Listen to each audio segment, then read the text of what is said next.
Well, hello and welcome everybody to the latest Temple Bar Trust online talk. I'm Lucy Bullivant and I've curated the talks by the Trust that have been almost, well, in fact, 100% online since last July, in line with everybody else's talks. So the Trust takes as its aim the promotion of architecture in the square mile to a wide public through a very regular programme of talks and tours. And a key focus of our work is supporting greater diversity in the architectural profession, which is a subject of profound and urgent significance that we're addressing as part of our events. So presenting talks online is really an interim measure until we can actually use the building that the Trust manages, designed by Sir Christopher Wren on Paternoster Square, and a great architectural gateway to the city. And it's home to the Worshipful Company of Chartered Architects, of which I am a liveryman. Yes, indeed. We look forward so much to enjoying our space yet again in the future for meetings, dining and entertainment, hopefully not too far off this year. So for updates, please check the Trust's website, templebartrust.org, where you can see our talk videos and our film series, as well as future events publicised there, which are free of charge, and they just require a reservation in advance. So tonight, I'm especially delighted to welcome our speaker, architect Cany Ash, co-founder of Ash Sakula and the director of Caravanserai, a charity championing third spaces in cities worldwide. Welcome, Cany. It's lovely to see you. Cany's biography is most impressive and very eclectic because it spans an early experience working in New York's visionary green market, which supported farmers within a 30-mile radius, working for a real visionary character, I understand. A stint in the last year of its existence in the architects department of the Ken Livingstone-run GLC, and then she was working for Burrell Foley Fisher on the Almeida Theatre in Islington. Amazing project, really. And she set up her own building company. And then, having met Robert Sakula at DEGW, when they were both reinventing together with the practice the office block as a fluid workspace, she set up in architectural practice with Robert.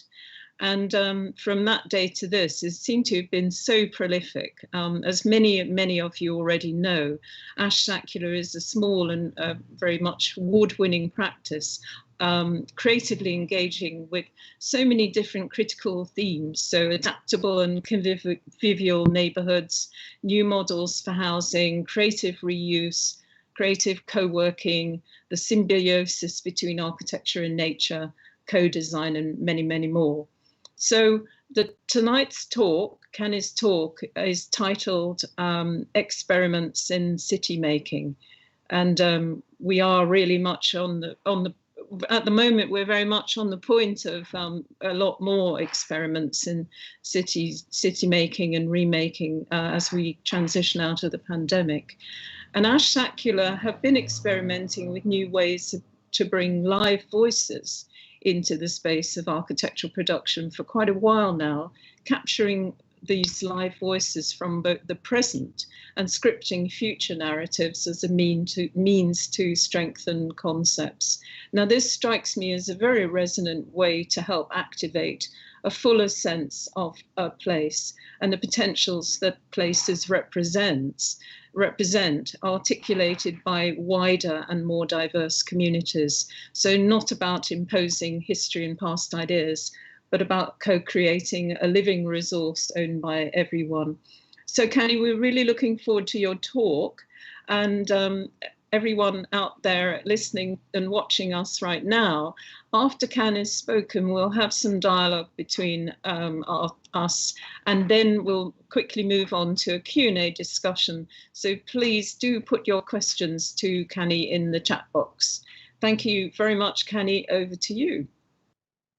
Thank you. Thanks so much for having me. It does sound a bit sort of grand, this title of Experiments in City Making, but I'm intending really to get quite granular with that, and maybe we all need to think of ourselves as city makers. I'm going to share two minute animations that we've made, and hopefully that will be something that we can, as Lucy says, explore in the chat afterwards. So, I mean, I love architecture and tramping around cities and the myriad ways that, people have found to make form work over the centuries. And looking back definitely is this huge resource of tactile inspiration. But I do find my mind drawn more and more to wondering about optimistic scenarios for the future. And that's sort of become a bit of an addiction. Architecture sort of does deal with the future. In fact, it sort of very much deals with the future, but sometimes that future, architectural futurism, seems that it's sort of jumping straight to the appearance of things, and novelty quite often becomes something almost vintage-like in its futurism, sort of a kind of symbolic approach to what looks new and cool. Whilst maybe it makes more sense to explore the triggers of transformation and the workings of it, and how we can move from being passive recipients to being collective agents of change. But there's always a dominant narrative about the inexorable pace of change and the direction of travel. But I would argue as architects that we need to create questioning narratives and, if needed, counter narratives. Maybe everyone listening now would agree that with such a depth of architectural culture, we owe it to the future to be more than container makers for various branded visions of the future. So sometimes you need to look outside architecture for inspiration. And I've been listening to Clubhouse, which is a strange new social media where you can sort of like listen in on people while they chat and put your hand up and things. And it's been a great companion to long nights of drawing. And through it, I met this, listened in on this author who's written a book called Unleashed.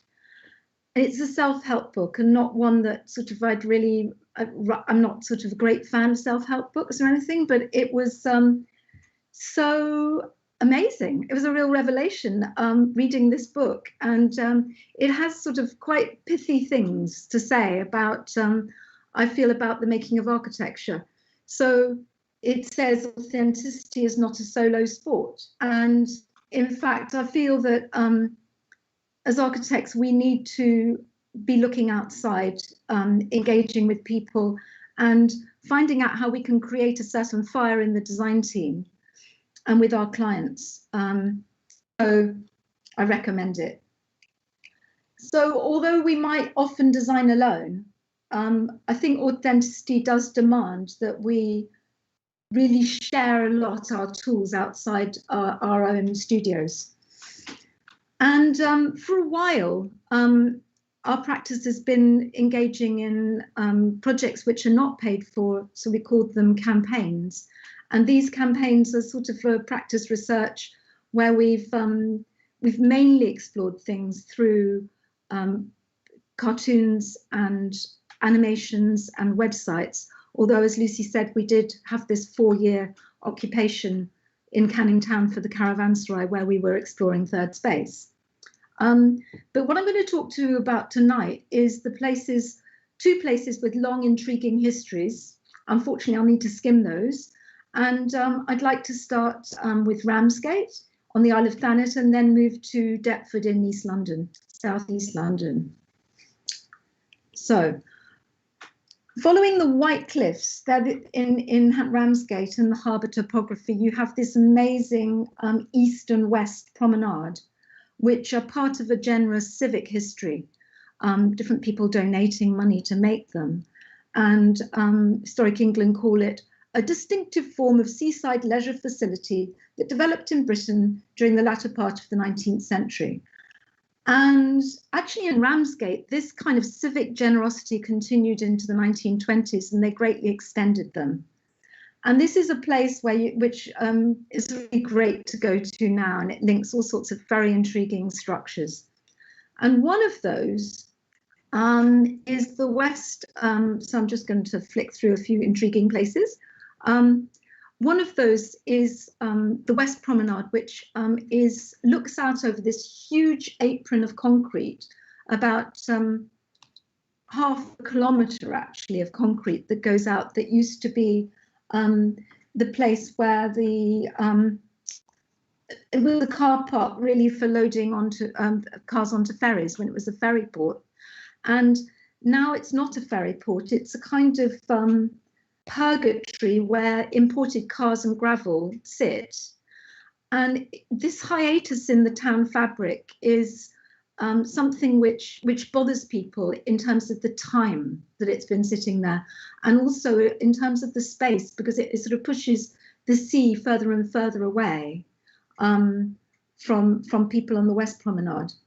So there's I just put up this image of Steve Coombs, who's a local comedian who did this wonderful ballad called the Ramsgate Port Blues that you can tune in on, and he just pointed out the sort of the way in which people weren't really looking at what the alternatives could be. In fact, it was always pushed into another report. So what were the alternatives? And that's something that started intriguing us. And as luck would have it, we had an excuse in that we were invited to run a charrette for a new master's course that's been set up by the University of Cambridge to train architects through their part 2. And this apprenticeship course is run by an amazing historian and author who is a big fan of Augustus Pugin, who used to live just above this port. And here's Timothy Britton Catlin next to Augustus Pugin, who had a certain, incredible amount of energy, which in quite a short life he managed to champion a whole movement of craft and a return to the Gothic, but also, designed the Houses of Parliament and Big Ben. And there is a story there which, with this a hero in it, which is inspiring for us in terms of remaking the port. So on the top left-hand side of the picture, you can see the Grange, which is where Pugin lived, and he used to sort of go out and explore shipwrecks and things from there. And this now is the film that was inspired not just by Pugin, but also by a lot of interesting conversations we had with, and a huge amount of communal energy we felt we tapped into within the town, all sorts of corners in the town. So it's 2 minutes.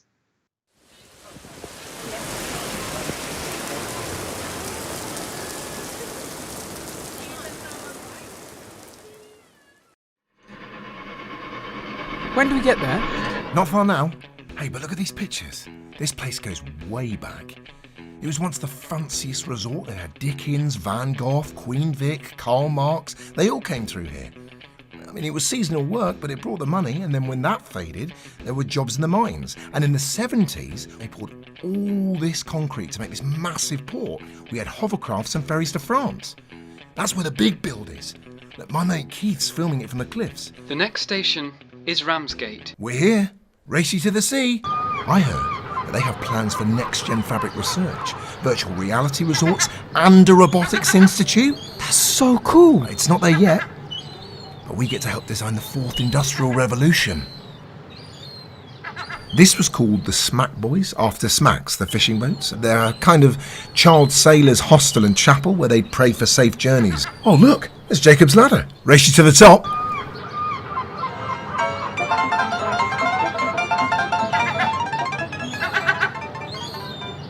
Hey Keith. They're using boxes and sand to build a model for the new developments. I know. Jobs for everyone. So how many homes do you think there'll be? Getting on 1,000. Is Is this the textile factory? Oh no, that's the weird hotel with all the virtual rooms. Yeah, it's like an enormous gym where people train with robots. You can even get exoskeletons made, people with disabilities will be dancing on the rooftops. What's with the seaweed? It's showing the new rooftop park called Hugin's Gardens. I feel like a giant. Mate, Hey, bring that over here. Oh, yeah, put that on top. Right. Can I have a cup of tea? Oh, just make it up. Hide it from the goals.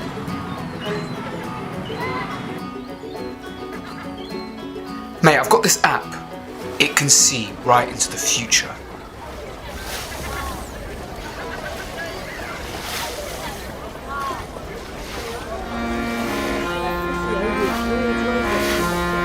Wow, look at what we did in a whole day. I know, I can't believe it. It's beautiful.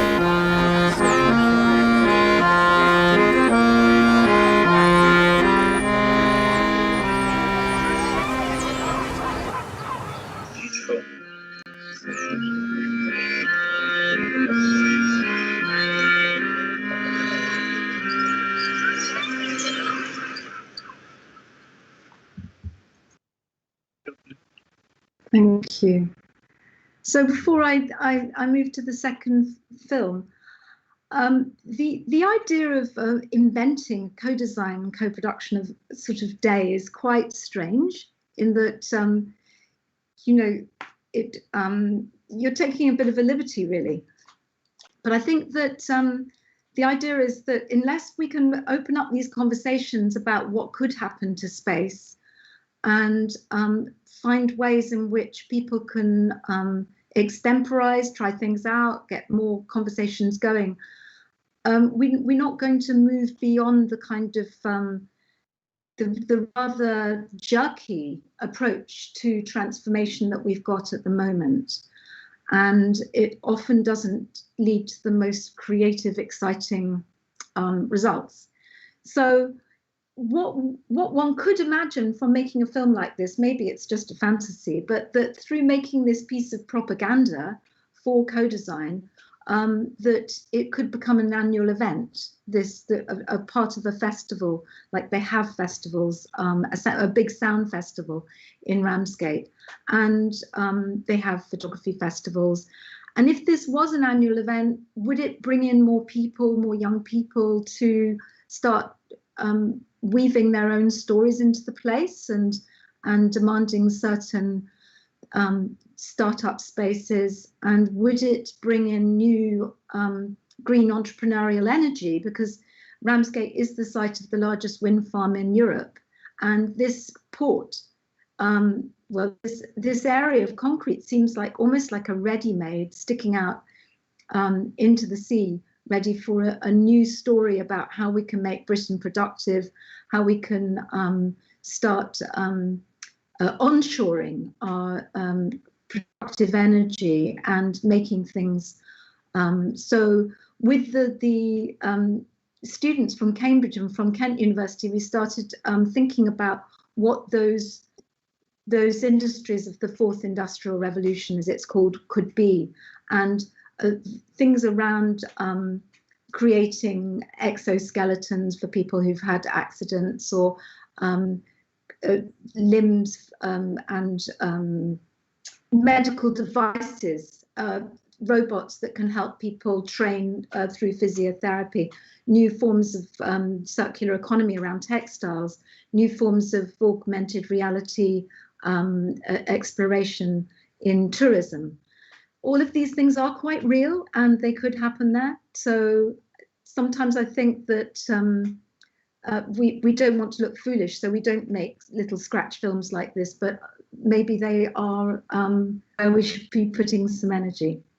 So what happens though if you really want to, if you really just want to get things going straight away? And we were approached by a group of people in Deptford in southeast London who had been meeting for quite a few years around the idea of a museum of slavery and freedom. And the and freedom was quite an important part of that. And they wanted to put in an application for heritage lottery funding, and they wanted to do that really quickly with no money. So what we started exploring we started reading a lot with them and going to events like this. Daryl and Angela Blake run an amazing tour through the city, and it becomes a bit of a celebration, as well as looking back at the painful exploitative symbols of slavery. And they also run a Saturday school, and there is a lot of brilliant energy in London, and we think that obviously, as people who are not part of a community whose ancestors suffered slavery, we could feel that we were the wrong people to engage in it. But like through working with Mozaf, I think we realized that absolutely we were the right people. Well, I mean, I think everybody's realized this year that absolutely this is something for all sorts of communities to take ownership of, because we've all got threads going back into exploitation, if not in this country, perhaps somewhere else. And so it's something for all of us. So I'm just going to show you the slides that I showed to them on a Zoom conversation, where we were proposing to do something which perhaps use the human voice. I think, as Lucy was saying, we're very interested in bringing in live voices into architecture. And we were also thinking about how we can use technology and geolocation and G5 technology to enrich the spaces they wanted to explore and histories they wanted to explore. So this is a kind of a little warning, I suppose, about the fact that we've seen. In fact, I was talking to Lucy about this just before we started. One can see museums sometimes with the best intentions becoming a little woody and unimaginative because it takes so much to get them off the ground that they sometimes then lose some of their mojo. And what would a museum be if it really focused on making local jobs, and if it also really focused on creating experiences for people coming to the museum that were very memorable, and that through this human interaction you could bring some of these quite dry facts to light and to life. So working with people in Deptford, homegrown talent, we were saying that there could be, because everybody had their own story and their own thread into it, that they might be old, they might be young, they might be extrovert, they might be introvert, but this museum could be directly fed by the Deptford community. And I should say that Deptford, this is cut for horse, but you'll see it in the film, has particular links to the story of slavery. So we were saying that, maybe through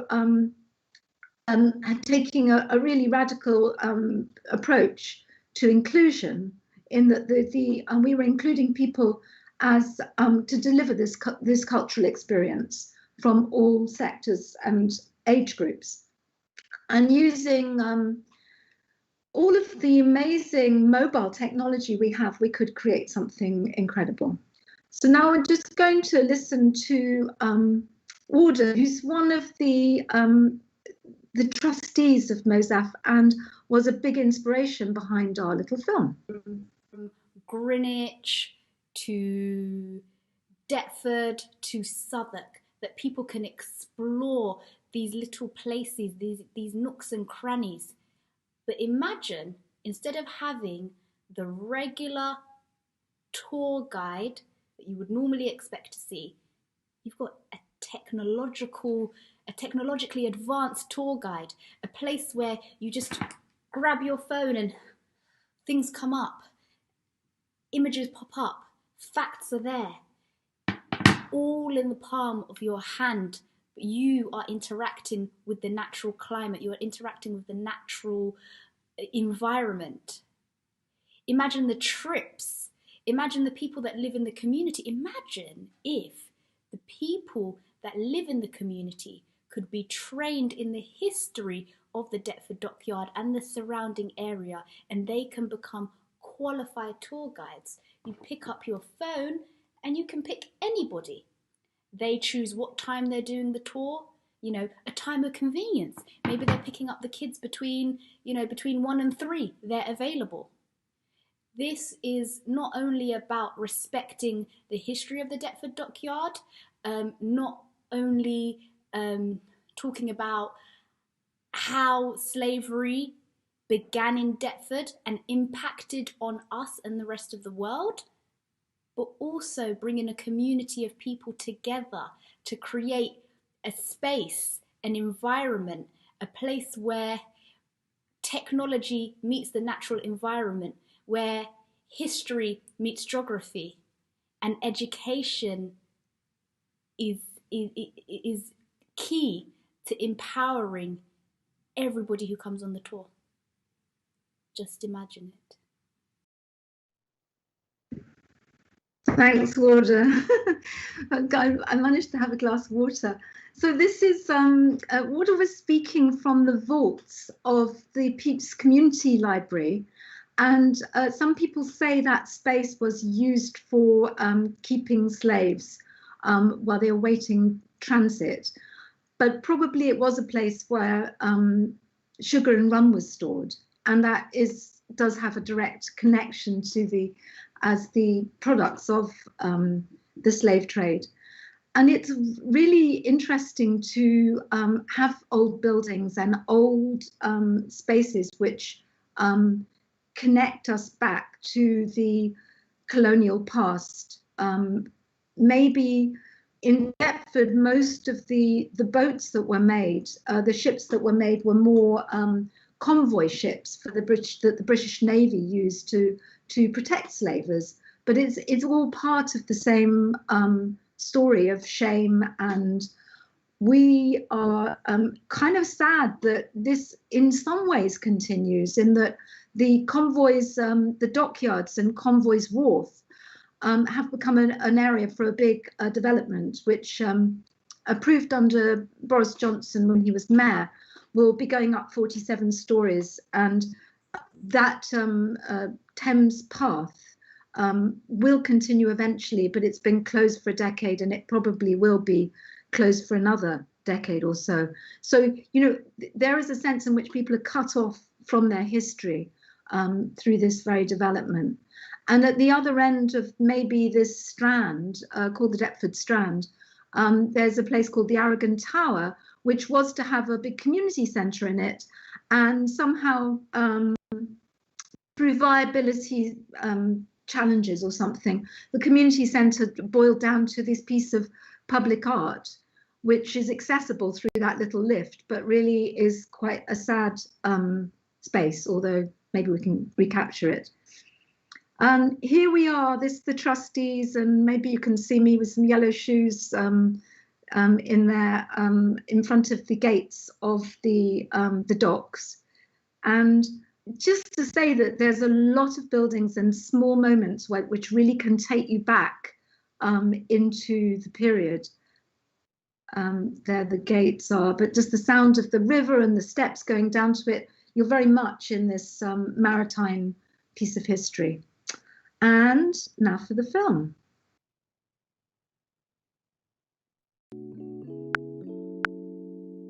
People, have you heard of this idea? A museum without walls. It's a place with no boundaries, a place where history comes alive, a walking, talking museum. And Deptford Dockyard, with its history, is the perfect place. Let me show you what I'm talking about. Deptford Dockyard was established by none other than Henry VIII, 500 years ago. It was the first royal dockyard and the most significant of the Tudor period.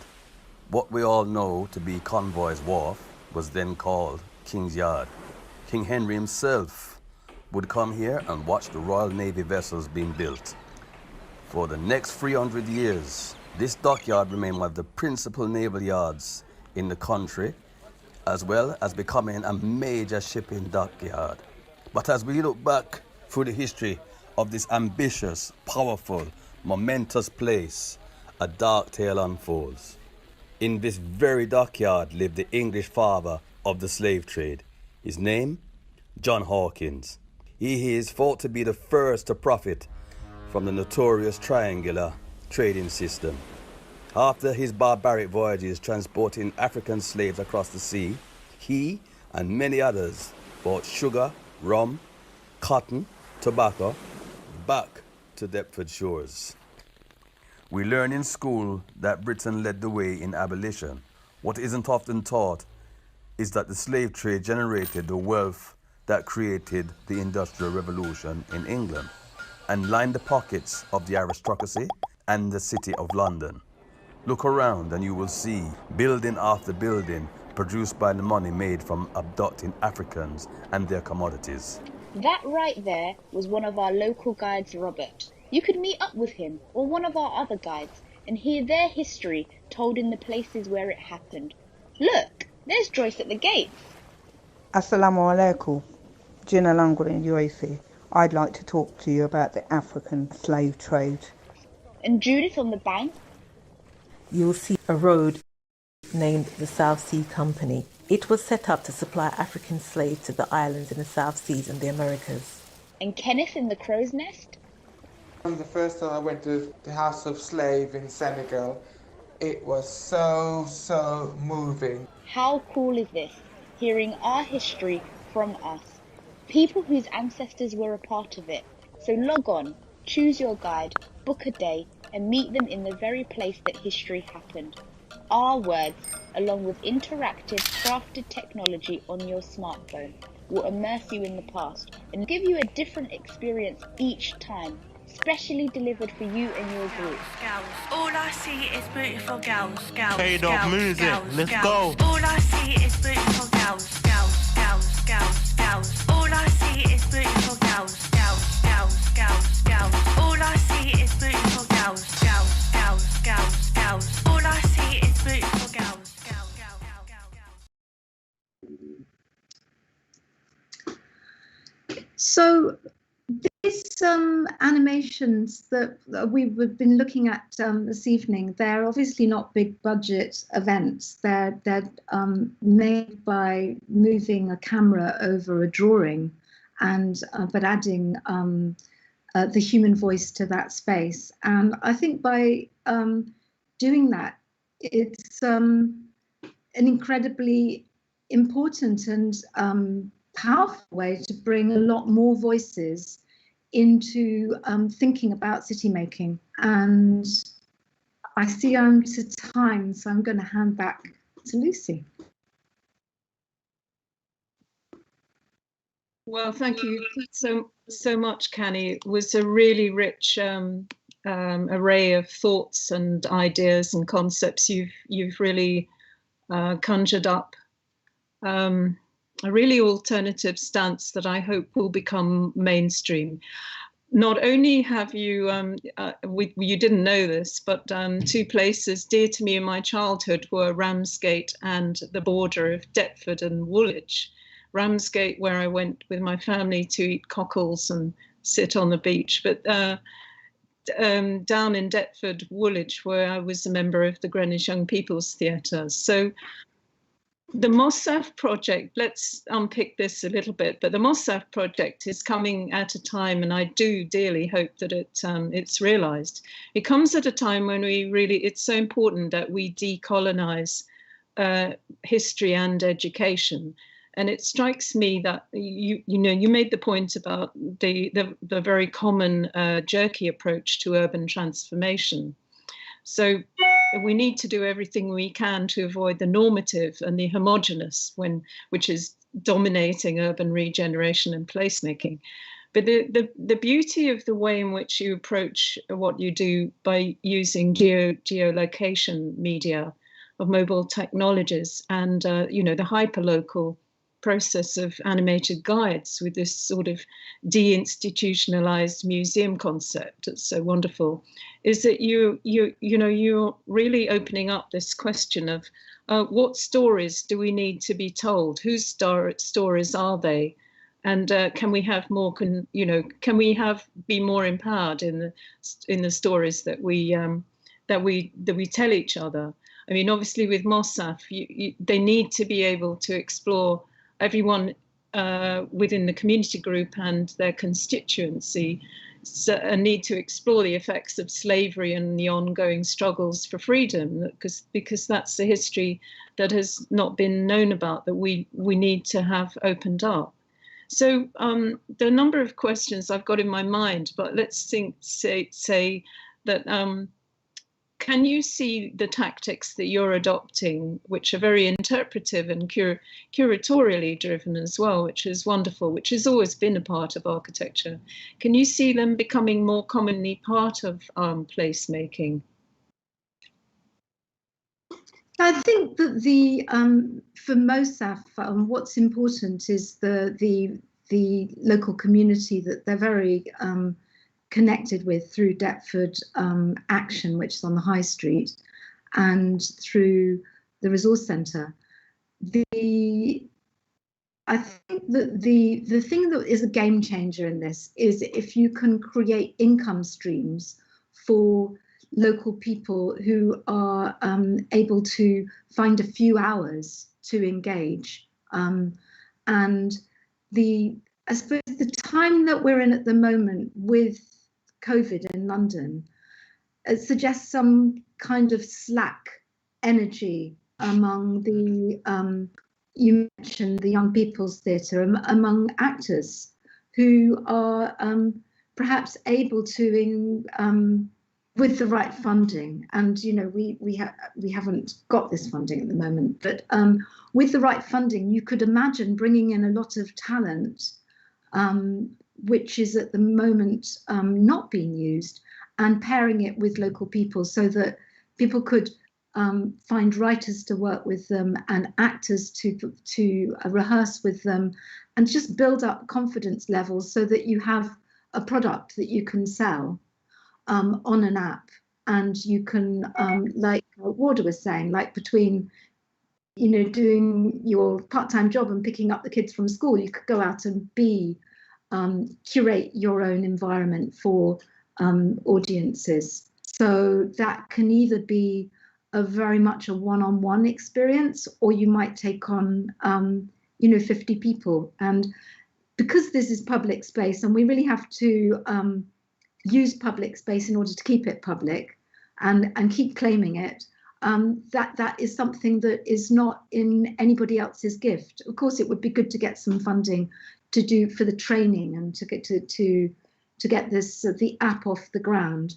Mm-hmm. And we did get some ways to going for 5G funding for this, which would have been a really good way to bring in the technology, which needs it needs some case studies like this. So hopefully that will come about in the future. But it's a people thing, and it's also a technology thing.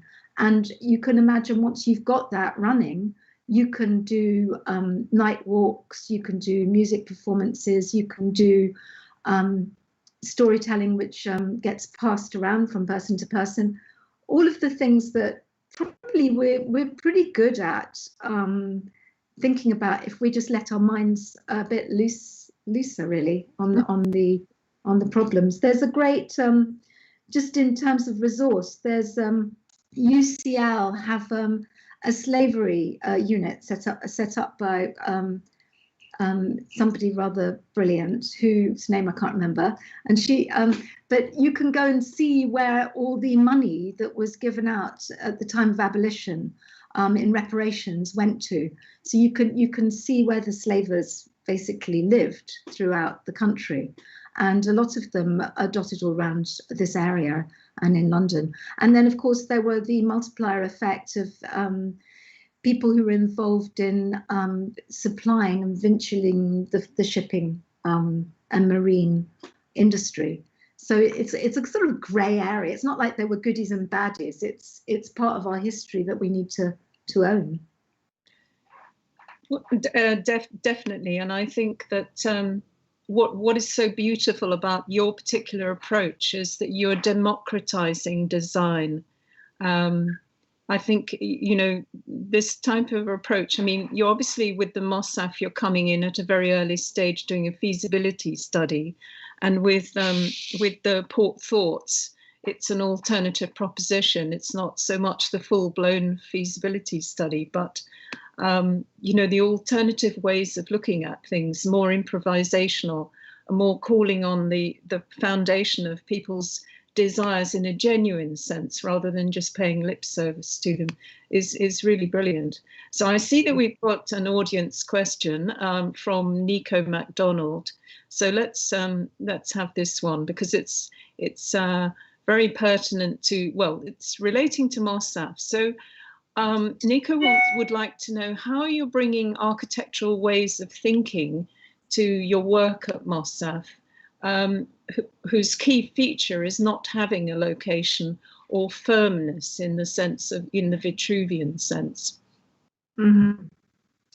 That's interesting. They love to be called MOSAF rather than MOSAF. I think it's because MOSAF. Yeah. So I think that there is the bricks and mortar that we were proposing to be kind of umbilically linked to is the resource centre, because there you have toilets and water, and you can wheel out teas and things from there.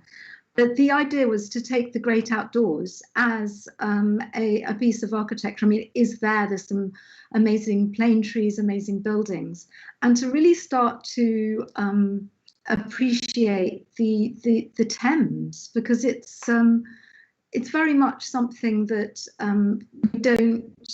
we don't engage with enough. I think we walk along it, but I think this is a stage over our maritime history, just up from Greenwich, looking back at the city.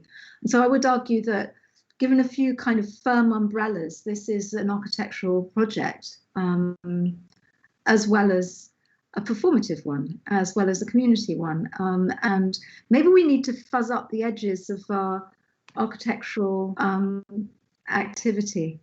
We did actually think a lot about, could we start creating objects between the trees that could act as, mini serpentine pavilions that and demonstrate the act of making a bit more in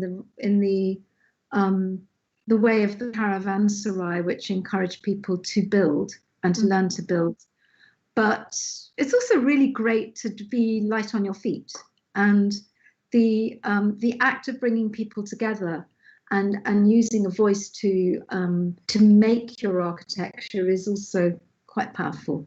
And when it's gone, it leaves the canvas free for somebody else, much in the way that maybe graffiti walls do that nearby. Yes, definitely. So here's a comment by Leah Gilardi. She feels, there's the way in which you're connecting the notional museum of the future here and places in Deptford is really it's important, but it's also complex, and there are questions about who has control over the storytelling. Who tells the story and why is still problematic. That's really a comment rather than a question, but do you want to respond to that? Yeah, I think that we do have this mobile technology, and the act of making a digital product is something that's becoming more and more second nature not to everyone, and there is people left out. But this is something which is very affordable, and people can curate their own histories. And if it's full of bias and mistakes, well, so are the histories that we see in museums. And somehow one has to trust that the things that will come forward, that will create discussion, will start finding truths, maybe between different stories. So my problem with a lot of museums is that the people who set up the exhibitions, they had all the fun, and then other people and they tend to be kind of people who've got a lot of patience with reading long panels and have been trained in a certain way to absorb knowledge, can go through and become excited. But I think there is something is lost really in the separation between the installation of an exhibit and the consuming of it, which you can get around if you have a performative connection. Yeah, I totally agree. And as a curator myself, I'm acutely aware of the different ways in which people prefer to learn, or, you know, everyone is different. They have their own ways. So the idea that actually, I mean, yes, successful exhibitions are massively popular with a huge number of people. But, you know, with the geolocal technologies that we have today, this is a means for people to take things into their own hands and contribute. It distributes the tools of culture in a very powerful way. I guess you would say. I mean, I think we have more bandwidth because of the new infrastructure with that allows us to play films which aren't jerky, you know, which allows us to share songs in a way that can be where the technology is not going to trip us up, and that's quite a new thing and to be harnessed, I think. It is, and it's also a world away from the, you know, the slick and very slick and banal CGIs of developers that they're apt to produce, which can be brilliant, but they can also be incredibly reductive. So it's another question from Barry Mundy, Barry's saying, "Thank you very much, Cany. Really thought-provoking, and I love the animations. Could you tell us a little bit more about how you actually go about making the animations?" Yes, we started making animations, just taking an A3 drawing and using sound and a few little stick figures that we could track by moving the camera around that drawing, to give a semblance of, well, to suspend belief and really give a semblance of a real embodied place. And we've been really lucky to work with some very talented people in our practice who have their blinkers off and who really enjoy this foray into a different architectural imagination, really, and have the patience to draw and to create, you know, the humor. There's a little bit of humor in these films in order for people to tolerate this kind of scratch animation style, and that's something that keeps us giggling and working. And somebody, I mean, all of the trustees say it.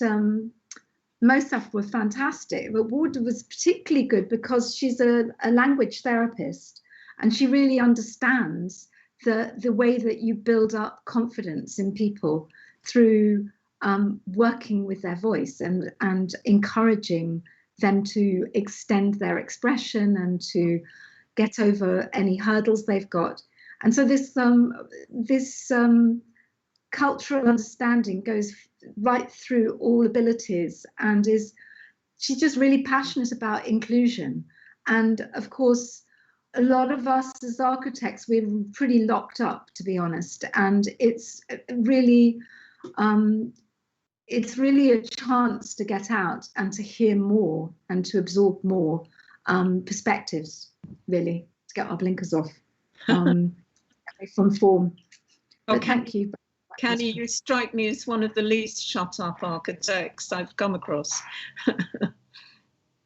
Wow, I'm quite a backroom person. Oh, are you? No, I think you're very much out and about. Are there any more audience questions? Would you like to please put them in the chat if you have any more questions? And while we're waiting for people to decide if they want to ask something else, I thought, Cany, what would be really great is to ask you a little bit more about Caravanserai, your charity, which is developing third spaces across the world. I mean, I know so well the original Caravanserai, the heroic project at Canning Town, where people could develop the tools to, they could learn every aspect of the circular economy through your beautiful workshop there.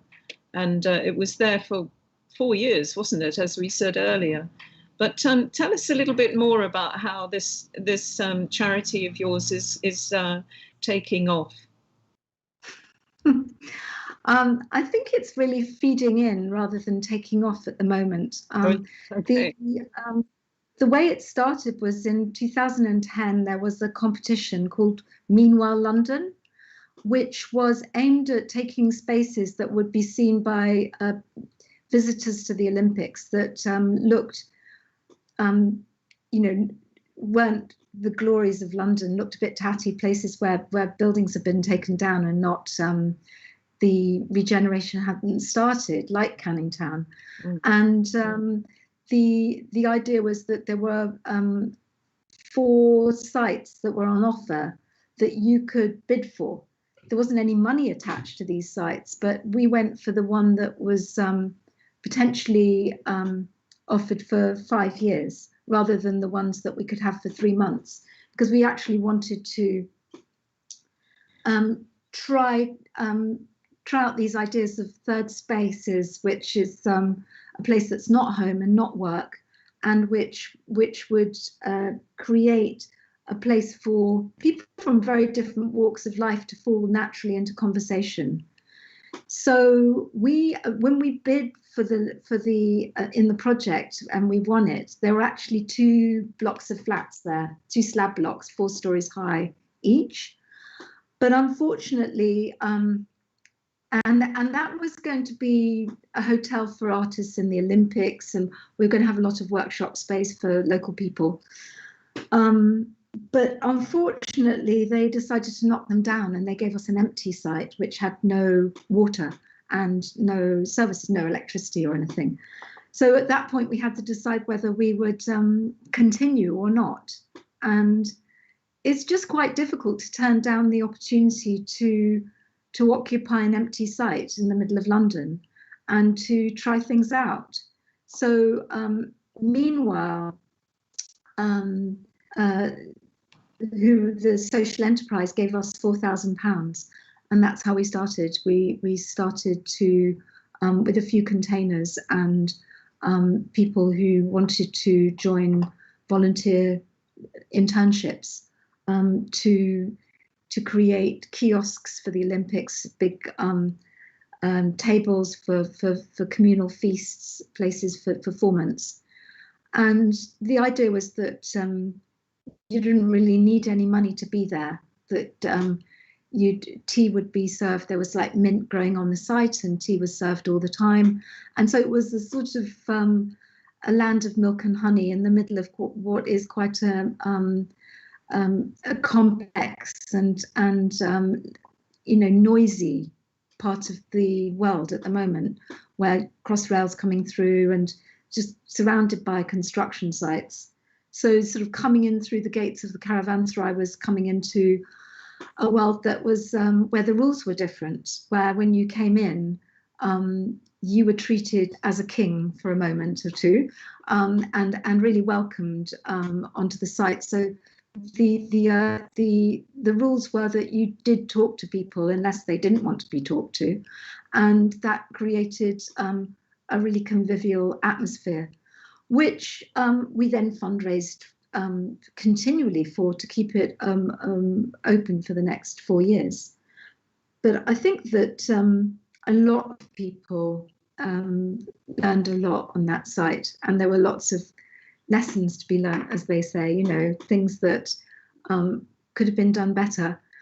And most of them could have been done better with a bit more funding, to be honest. If we could have had people on the site looking after it for a bit more of the time. And The one thing that we did get, which I insisted on when we signed the lease, was that we'd be allowed to make fires on the site, because I didn't see how otherwise we were going to survive on a site with no electricity and throughout the winter. And that was really helpful, because it gets really cold even at this time of year, and it enabled people to stay around after planting or building things into the evening and having a good time, meeting each other. Yeah, a lot of people really, really enjoyed and got so much from that project. I know very well. So we've got two more audience questions. So Susan Brown is asking, taking the story that you've created, and I suppose this applies both to equally to Ramsgate or to Deptford.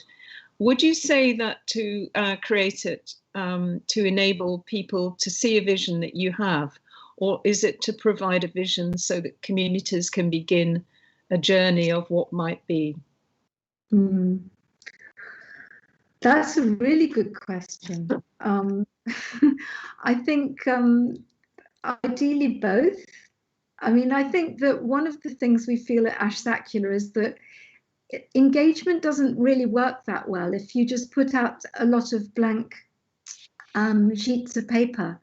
And even if you run events really well, it's in a way better to throw out something quite concrete for people to engage with and pull apart.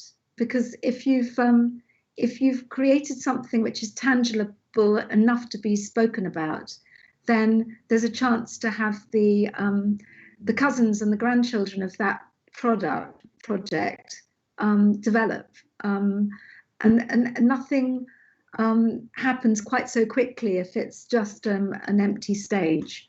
So I think that we feel, say in Ramsgate, it would be really interesting now to explore the very tricky politics of the port, but it wouldn't be for us to do that because we don't live in Ramsgate, and it's one of the most political issues that that and the airport that face the town.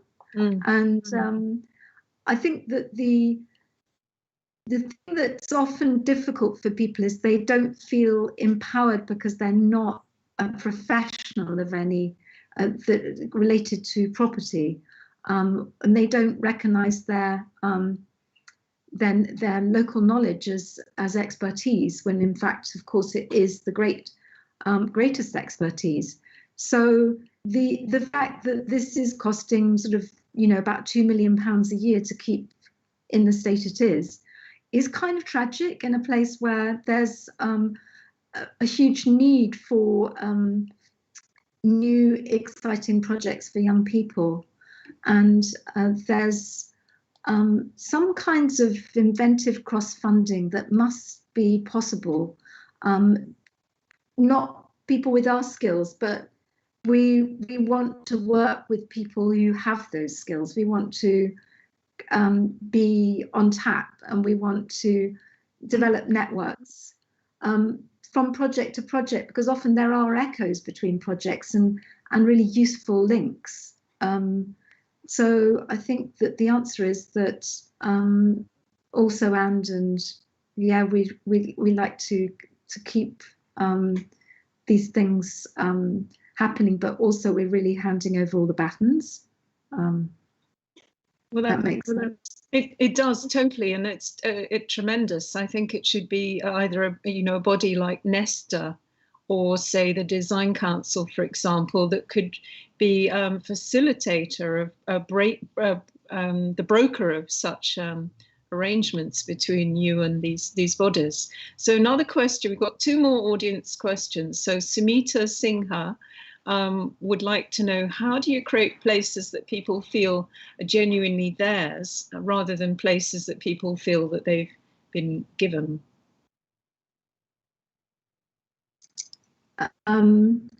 Well, I think that people take ownership through use of a space, and there's spaces which are public where perhaps you're not allowed to set up a kiosk or create an event, which feel municipal or institutional and don't feel like your place. But the maybe Samita could probably answer this better than me, but the idea is really to do a lot more experimentation and tryouts, some little short licenses for spaces that when they're successful, that they're fed a bit like keeping a fire alive with more twigs, and that then they can start sheltering other projects and other newcomers. It's unfortunately seems in the UK that the idea of paying for animation at street level and supporting people to no, actually there's a lot of support for little short projects, but there isn't a lot of continuity of support, I'd say, that allow these things to grow and feed on their own success. I mean, I'm a big believer, as Lucy knows, and has written a book about it, but interim urbanism. I don't know, Lucy, whether you want to talk about that, but it feels crazy that people think they can just go from permanence to demolition and back to permanence again, when it might be good to try out a bit more. Yes, absolutely. Well, I think the Worshipful Company of Chartered Architects, somebody did in fact invite me to give a talk for them, which I'm going to do in the autumn. So maybe that's would be an appropriate moment. But Nico MacDonald has another question, which is, can you give an example of a historic urban design or an architectural project which has been successful in democratizing design and has moreover hugely inspired you? Wow. No pressure.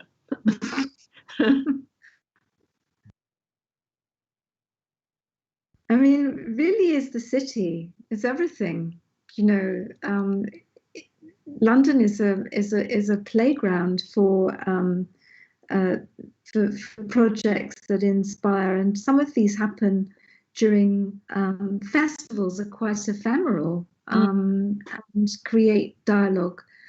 I mean, I think Open House is a fantastic festival for allowing people to not only visit inspiring projects, but also to meet each other in the queue. And this kind of triangulation of relationships is one of the most inspiring things that architecture can do.